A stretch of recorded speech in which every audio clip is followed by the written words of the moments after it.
આત્મહત્યા કરવા બે બાળકો સાથે રેલવે પાટા પર બેસેલ મહિલાને બચાવી બાળકો સાથે મહિલાને તેઓના પતિને સુપરત કરતી Surat railway police she team તથા surveillance squad Vadodara unit GRP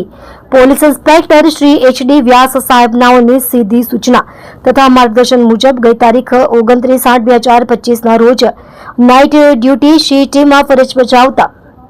woman LR શીતલબેન જગદીશભાઈ નાઓ પેટ્રોલિંગમાં હાજર હતા તે વખતે પીએસઓ હિતેશભાઈ બાલાભાઈ નાઓએ ફોન કરી જણાવેલ કે એક સ્ત્રી તથા તેઓના બે બાળકો સાથે ઉધના તરફના છેડા ઉપર આત્મહત્યા કરવા બેસેલાની જાણ કરતા વુમન LR શીતલબેન જગદીશભાઈ તથા પોલીસ કોન્સ્ટેબલ પંકજભાઈ કેશવભાઈ નાઓ સદર જગ્યા ઉપર સદર સ્ત્રીને સાંત્વના આપી રાત્રે સુરત રેલવે પોલીસ સ્ટેશન લાવી તેઓનું નામ ઠામ પૂછતા પોતે પોતાનું નામ વનિતા ઉંમર વર્ષ 28 ધંધો ઘરકામ હાલ રહે સુરત મૂળ રહે બિહાર વાળી હોવાનું જણાવતા તે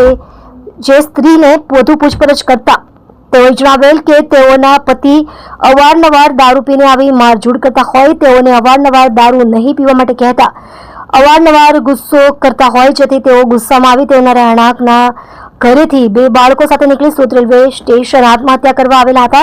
તેવી હકીકત જણાવતા સદર સ્ત્રીના પાસે તેઓના પતિનો મોબાઈલ નંબર મેળવી તેઓના પતિને અત્રે Surat railway station police station બોલાવી